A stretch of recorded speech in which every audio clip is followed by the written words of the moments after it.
Your brain is not designed for change. It's designed for survival. And survival, from your brain's perspective, means keeping everything as predictable and familiar as possible. That's why when you decide to start a new habit, break an old one, or take a big leap in life, you feel that invisible wall of resistance. It's not because you're weak or lazy. It's because your brain actually sees change as a threat. Think about it. For most of human history, the unknown was dangerous. If you wandered too far from your tribe, you could get lost. If you tried eating a new plant, you could poison yourself. Familiar routines meant safety. Unfamiliar territory could mean death. Your brain evolved to equate different with danger. And even though today the risks are much smaller, like starting a new job, moving to a new city, or learning a new skill, your brain reacts with the same ancient alarm system. Change feels uncomfortable because your nervous system is screaming, "Stay safe, stay the same." That's why every time you've tried to make a big change, you've probably felt that inner pull to go back to the old way. You join the gym but skip after 2 weeks. You try to quit scrolling late at night but end up back on the couch. You tell yourself you'll finally focus on that big project, but somehow cleaning the kitchen suddenly feels urgent. Your brain isn't sabotaging you out of cruelty. It's protecting you in the only way it knows how, by keeping you in the familiar. But here's the good news. Your brain can be tricked. The same system that resists change can actually be rewired to embrace it if you know how to approach it. The secret isn't to force massive changes overnight. It's to bypass your brain's alarm system by making the new thing feel small, safe, and almost too easy to resist. Your brain hates big changes, but it can tolerate tiny ones. Imagine you want to start exercising.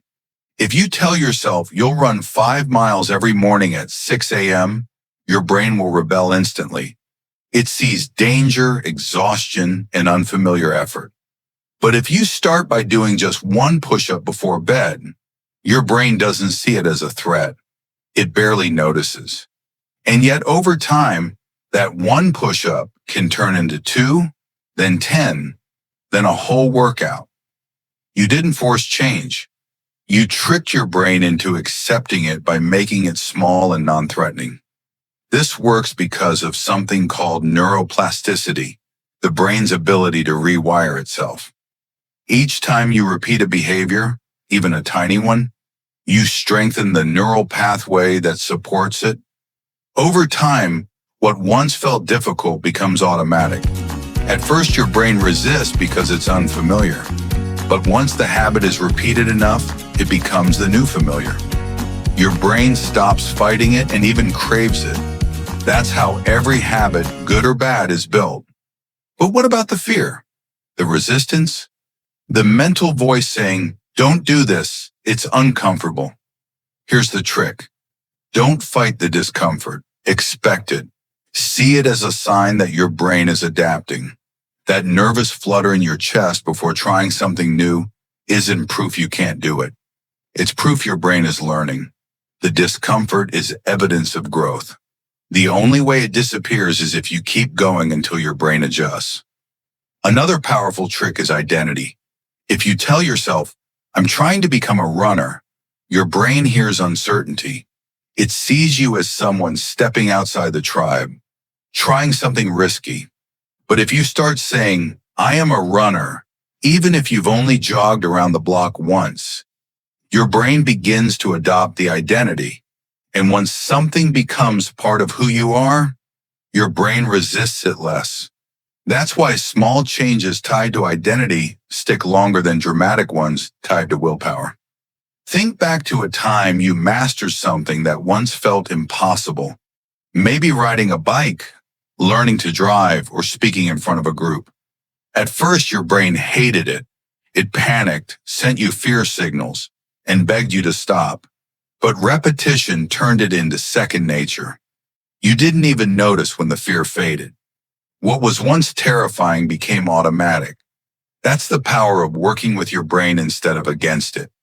The truth is, your brain will always hate sudden change. It will always push you back toward the familiar. That's not a flaw.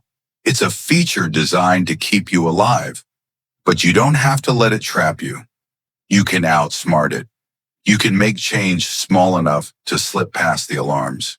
You can repeat it until your brain accepts it as safe.